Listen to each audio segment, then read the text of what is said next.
मुझे ये बनना है, ये चाहिए, ये करना है। और जब तक ये 8 मनुष्य नहीं सीखेगा कि उसे कुछ भी करने की जरूरत नहीं है, उसे कुछ भी पाने की जरूरत नहीं है, उसे सब पता है। कहने से नहीं होता मैं धार्मिक हूँ। आपको कुछ पाना है या कुछ खोने का डर है, इसका सीधा अर्थ ये हुआ कि आप ये कह रहे कि उसको नहीं मालूम है मुझे क्या चाहिए और क्या नहीं चाहिए, मेरे हित में क्या है और मेरे हित में क्या नहीं है।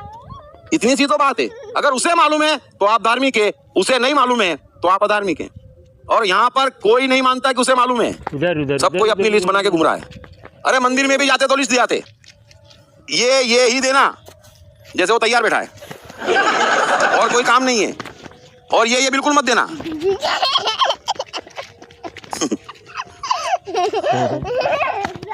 ये अन्याय पूर्वक धनादि पदार्थों का संग्रह है कि आप अपनी इच्छा करें और उस हिसाब से पाने का प्रयत्न करें। इससे खराब कुछ भी नहीं हो सकता। और अगर मनुष्य को वाकई सुखी और सफल होना है,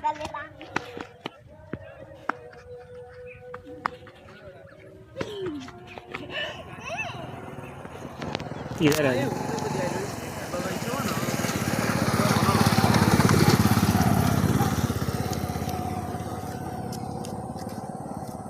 मिलना चाहिए था बस। और उसी क्षण अगर आपने तहे दिल से यह समझ लिया, उसी क्षण आप राजा हो गए। क्यों? क्योंकि अगले पल भी जो मिलेगा या खोएगा वो परफेक्ट ही होगा बस। और जो ये मान लेता उसके जीवन की डोर परमात्मा थाम लेता। लेकिन हम कोशिश करते, हम तय करते, ये बात कोई समझता नहीं। विज्ञान के समझ के बाहर की बात है। और ये धार्मिक लोग किसी को समझने नहीं देते है ना। बात धर्म की करते और फिर कहते सोमवार को मंदिर आ जाना। अरे मेरे भाई वो भेजेगा तो आऊंगा, मैं आऊंगा। और आप कहेंगे ये कौन सी दुनिया बना ली आपने, जो अपने आप मिले पदार्थ में संतुष्ट है। वो भेजेगा तो आऊंगा, और वो इस जन्म में नहीं भेजेगा। समझ लेना, भगवान ऐसा भेजेगा कि मुझे पूजने आओ, वो भी मंदिर में, वो भी मंदिर में, मस्जिद में नहीं। अरे मुझे पूजना है तो मैं ही में हूँ। कृष्ण कह रहे हैं कि मैं ही में हूँ चारों तरफ। मुझे पूजने के लिए कहीं जाने की जरूरत नहीं है। आप जाते हैं वैसे ही मुझसे दूर हो जाते हैं। यहाँ पर हर कोई जा रहा है और जाते ही तो दूर हो रहा है, वरना वही वो है और कुछ मौजूद नहीं उसके सिवा। फिर ये हंगामा है, खुदा क्या है, ये क्या है, वही वो है। सो मेहरबानी करके दिन में 10 मिनट, आधा घंटा, 1 घंटा कोशिश करें कि सब कुछ अपने आप कैसे होता है। आपकी मर्जी से ना प्रवृत्ति हो रही ना निवृत्ति हो रही। आपके चाहने से कोई आपके घर तक पे नहीं आ रहा, वो अचानक टपक पड़ा। ये मुझ अंतर्यामी को, जो हर मनुष्य के भीतर बैठा है ना, उसको नष्ट करना। वो अंतर्यामी हमारी प्रकृति चला रहा और खेल हमारी मूल प्रकृति और परमात्मा का है। और ये जगत कर क्या रहा, उन दोनों के बीच में आ रहा। ये करो, ये मत करो। और जैसे ही आप किसी को कहते हैं कि ये करो और ये मत करो, कि आप और कुछ नहीं कर रहे, उसके परमात्मा से द्वेष कर रहे हैं। इस बात को समझ लेना। मैं बार बार कहता हूँ, बहुत पछताएंगे आप अगर किसी भी कारण क्या करूँ समझ में नहीं आ रहा है। जब भी ऐसा कुछ भी हो, एक स्टेप पीछे जाना और देख लेना किस चीज से बंधे हुए हैं। अगर वो बंधन काट दे, फिर मुझे बताना क्या आपके जीवन में कोई दुख है ही नहीं। आगे कृष्ण कह रहे हैं, आसुर स्वभाव वाले मनुष्य प्रवृत्ति और निवृत्ति, समझ लेना, ब्यूटीफुल, कि आसुर स्वभाव वाले मनुष्य प्रवृत्ति और निवृत्ति इन दोनों को ही नहीं जानते। इसलिए उनमें न तो बाहर भीतर की शुद्धि है, न श्रेष्ठ आचरण है और न सत्य भाषण ही है। ब्यूटीफुल। इस एक श्लोक में ये जो प्रकृति का पूरा विज्ञान है वो समा गया है। मैं आपको संक्षिप्त में समझाने की कोशिश करता हूँ। मेहरबानी करके पानी दूर है, विश्वास जगाइए। आप विश्वास नहीं जगा पाते क्योंकि चारों ओर गुलामी है, अज्ञान है। और जब तक आपको ये दिखता नहीं है कि उसकी मर्जी बगैर पत्ता नहीं हिल रहा, जब तक आपको दिखता नहीं है कि कण कण में वो है। नीचे हमारे चप्पल ले लो। चप्पल हम जा रहे हैं, चलो। आप चप्पल लेके आना, मैं जा रहा हूँ। आपने चप्पल लेके आइए, मैं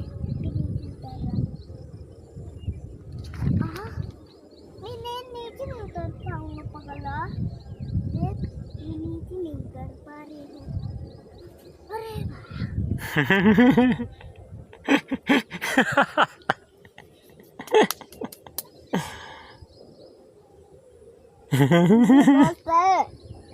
घुसा हुआ है। चल चल चल चल चल चलो चप्पल ले लो चप्पल ले लो चप्पल ले लो चप्पल ले लो ये चलो चलो चलो अरे भाई चल ले पगला फुटबॉल की फुटबॉली अरे चल ले साला अरे साला चल ले चल चल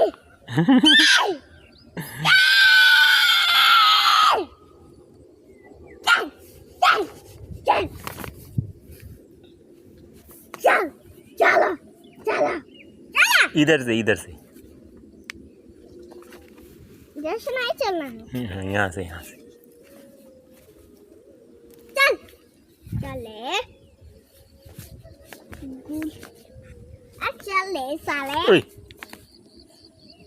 ये रहुका अरे भैया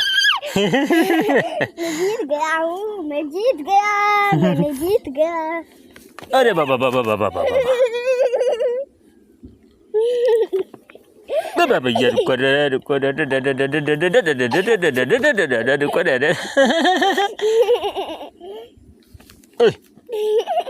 अरे बाबा बाबा बाबा बाबा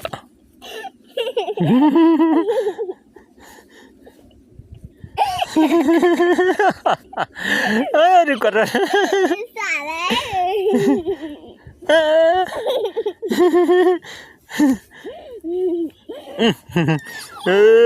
या आया आ गए ओ गिरा जो जन्मों से मनुष्य मिटाने की चढ़िए, और चढ़िए। समझने की कोशिश कर चलो रहा हाथ है पकड़ के चढ़ो लेकिन मिटा नहीं पा रहा चढ़ो और जो मिटा लेता है ना वो जादूगर हो जाता है। हाथ छोड़ के चढ़ो तो हाथ इनमें छोड़ो से चंद गुण छोड़ दो मैं चढ़ो। एक बार फिर से चलो। लूंगा। सारे गुणों चलो। की चर्चा करने का अर्थ नहीं है क्योंकि ये वही गुण है जिनकी कृष्णा अनेक बार चर्चा कर चुके हैं। रुको चप्पल यहाँ रख दूँ आप ऐसा समझें चप्पल रख कॉपी भी रख दो कि ये जो हमारा शरीर है कापी इसके भीतर हम रहते हैं, मिट्टी हम लग शरीर गया, नहीं गीला हो है गया। और जो हम हैं वो बड़े शक्तिशाली हैं, अनेक शक्तियों से अनेक गुणों से भरे हुए हैं लेकिन हमारी निगाह वहां तक जाती नहीं चप्पल ले और हमारे मन की छिपी शक्तियां और महान गुण उभरते हैं। तो धर्म का इतना ही काम है कि मनुष्य के भीतर छिपी मन की शक्तियां उभार दे और वो शक्तियां तब उभरती जब कृष्ण जो कह रहे हैं ये सारे गुण वो मनुष्य अपने भीतर डेवलप करता खोजता उसमें रहता। ये पूरा का पूरा ऑटोमेटिक है। इसके अलावा धर्म का कुछ भी किसी भी चलो, चीज चलो। से ताल्लुक नहीं है। चलो चलो कृष्ण ये नहीं कह रहे हैं शाबाश, कि जो हिंदू है शाबाश, वो देवी शाबाश। संपदा को लेकर पैदा हुआ व्यक्ति है शाबाश। या जो 56 भोग खा रहा है या जो मंदिर जा रहा है शाबाश, या जो टीका लगा रहा है चढ़ रहा हूँ नहीं। चढ़ रहा हूँ चलो कृष्ण इसमें से कुछ भी नहीं कह रहे हैं। शाबाश शाबाश सो पहला गुण मैं लेता हूँ कि स्वधर्म पालन के लिए कष्ट सहना शेरू शाबाश अरे वाह पहाड़ पे चढ़ गया यह रे बड़ा मेरा। जरूरी है। अरे, अगर मैं देखूं मैंने अरे जितने बेटा, जीवन देखे हैं पहाड़ पे और चढ़ गया, जितने लोगों को शाबाश। देखा है अरे, उनकी एक शाबाश। समस्या यह भी है अरे, कि स्वधर्म शाबाश। पालन में भी उन्हें कष्ट हाँ होता है। चलो चलो शाबाश अब हाउस वाइफ है तो उसका काम है घर को साफ रखना, मेंबर्स को एक रखना, घर का शाबाश। वातावरण अच्छा रखना, सबको खाना पीना मिले, है ना, अरे ये उसकी वाह। ड्यूटी है।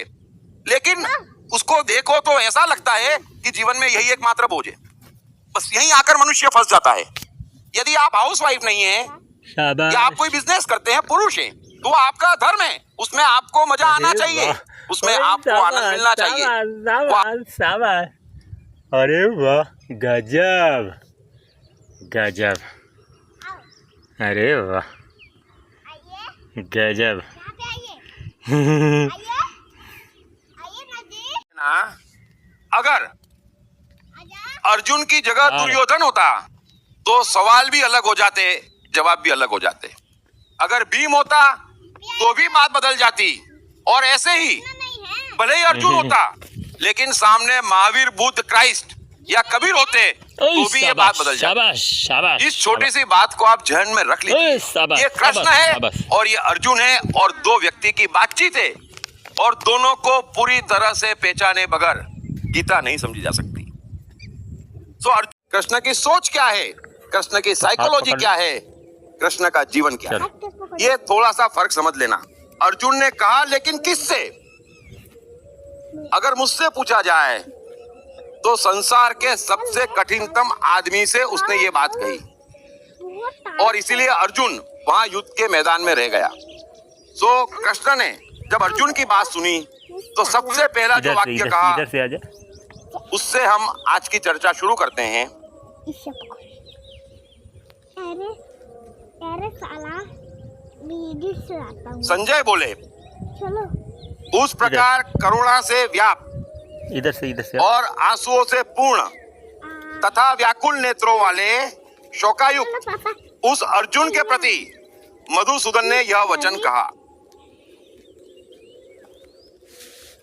ये ले संजय कह रहे हैं कि उस प्रकार करुणा से व्याप्त और आंसुओं से पूर्ण, अर्जुन की मनोदशा समझना, करुणा से व्याप्त और आंसुओं से पूर्ण तथा व्याकुल नेत्रों वाले शोकायुक्त दुख के भंवर में डूबे अर्जुन से मधुसूदन ने यह कहा, मोह किसे तू प्राप्त हुआ? आजा। कृष्ण बोले, हे अर्जुन, तुझे इस असमय यह मोह किसे तू प्राप्त हुआ? आजा क्योंकि यह तो आजा न वहाँ आजा। श्रेष्ठ पुरुषों द्वारा आचरित है, न स्वर्ग देने वाला है, न कीर्ति को कराने वाला ही है।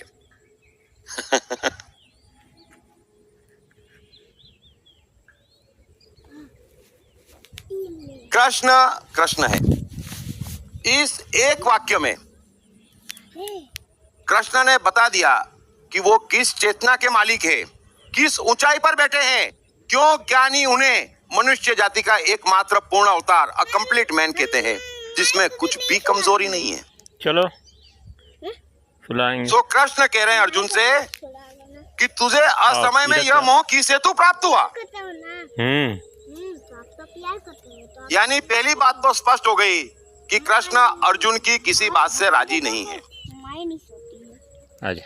और सबसे ऊंची बात जो कृष्ण ने कही वो असमय शब्द अच्छे से समझ लेना। कृष्ण ने कहा कि तुझे असमय में यह मोह किस हेतु प्राप्त हुआ?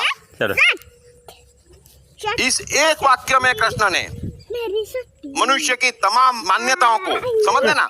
इस पहले ही वाक्य में कृष्ण ने मनुष्य की तमाम मानसिकता को, तमाम मान्यताओं को, तमाम उसके धर्म और शास्त्रों को, वो मोह है।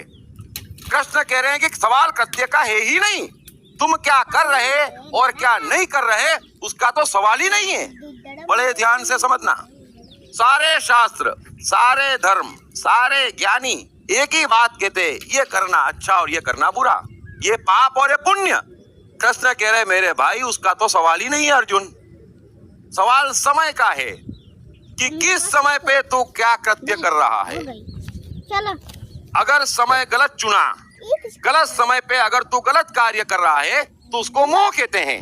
बड़े ध्यान से समझना, कितनी ब्यूटीफुल परिभाषा दे दी, कमाल की, कि सवाल न मरने का है न मारने का है, सवाल न संन्यास का है न हिंसा का है, सवाल एक ही है कि ये सारी बातें तू किस समय कर रहा है। ये क्या है? वो तो वो और पूरे जीवन में धर्म का वास्तव में क्राइटेरिया समय का है। छत्ता। थोड़ा सा समझना आप ये बात करने का, उस समय ये बात करता तो मुझे अच्छा लगता। बड़े ध्यान से समझना, बात ये कि यही है, लेकिन सवाल टाइमिंग का है। चलो चढ़ो, कोई बात नहीं, चढ़ के देखो क्या कोई बात नहीं, यही बात तू ये युद्ध समाप्त हो जाने के बाद कहना। तू जीत जाए, तुझे राज्य मिले, तब मुझसे कहना कृष्ण इस राज्य में क्या रखा है, तब भी वो समय मानूंगा तेरा, तब भी तेरी बात मान लूंगा।